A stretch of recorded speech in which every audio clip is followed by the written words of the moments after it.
C'est officiel. Après plusieurs années d'évaluation et de réformes, le Burkina Faso quitte la liste grise du groupe d'action financière.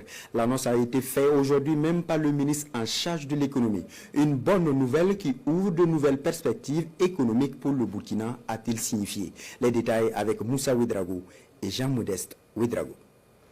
C'est une information capitale pour le Burkina Faso. Le pays des hommes intègres sort officiellement de la liste grise du GAFI, le groupe d'action financière. Une information confirmée par le ministre en charge de l'économie et des finances, Dr Abaka Nakanabo. La plénière a eu lieu ce matin même et à l'issue de la plénière, le Burkina a été félicité pour l'engagement politique fort et bien sûr pour tout ce qui a été fait en termes d'action et la sortie du Burkina a été actée ce matin. En ce qui concerne donc sa présence sur la liste grise du GAFI. En 2021, le Burkina Faso avait été placé sur la liste de surveillance du GAFI pour des insuffisances dans la lutte contre le blanchiment de capitaux et le financement du terrorisme. Depuis lors, le gouvernement burkinabé sous le leadership du capitaine Ibrahim Traoré a engagé des réformes profondes. Toutes les structures qui ont une implication dans cette lutte se sont mobilisées, se sont engagées sous la coordination de la CENTIF pour que nous puissions accomplir les différentes actions. Ces actions vont du dispositif législatif au dispositif technique et institutionnel. Sur le plan législatif, l'une des avancées majeures que nous pouvons noter, c'est bien sûr l'adoption de la loi sur la lutte contre le blanchiment des capitaux, le financement du terrorisme et la lutte contre les armes de destruction massive qui a été adoptée il y a quelques mois à l'Assemblée législative de transition. Le Burkina a également travaillé à développer un registre électronique des bénéficiaires effectifs qui a été mis en œuvre et qui fonctionne. Et il faut dire aussi qu'il y a un travail qui a été fait avec les autorités de supervision et de contrôle, avec les assujettis, et tous les acteurs ont joué leur rôle. Ces réformes ont porté leurs fruits. En août dernier, une mission du GAFI avait effectué une sortie terrain à Ouagadougou. Puis, ce vendredi, à l'issue d'une plénière, le Burkina Faso est retiré de la liste grise. Pour le ministre Dr Abaka Nakanabo, c'est une victoire collective et le symbole de la confiance retrouvée. Ça a été vraiment le fruit d'un travail collectif. D'abord un engagement politique fort des plus hautes autorités, mais également une implication forte des différents ministères.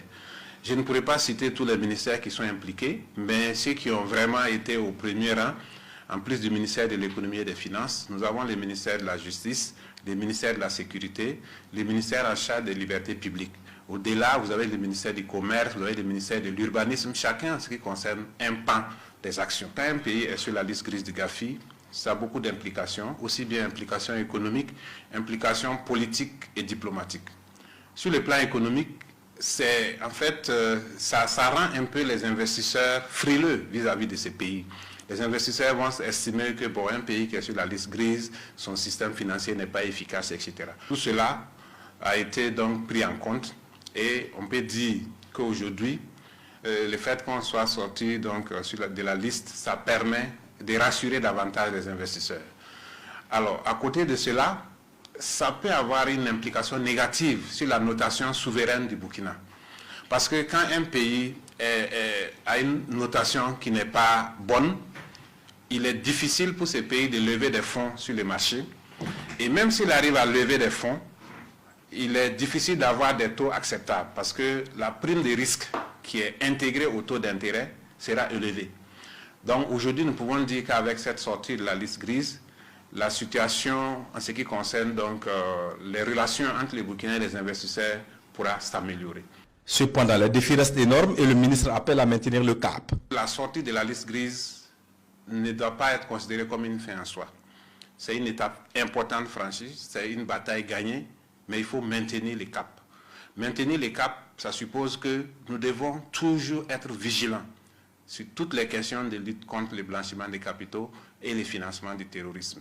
Pour cela, avec la cellule nationale de traitement de l'information financière, nous allons élaborer un plan d'action pour voir quelles sont les mesures de vigilance, les mesures de renforcement des capacités des acteurs, les mesures institutionnelles qu'il faut prendre pour que le Burkina ne retombe plus dans cette liste grise et que le Burkina puisse disposer d'un dispositif robuste de lutte contre le financement du terrorisme et le blanchiment des capitaux.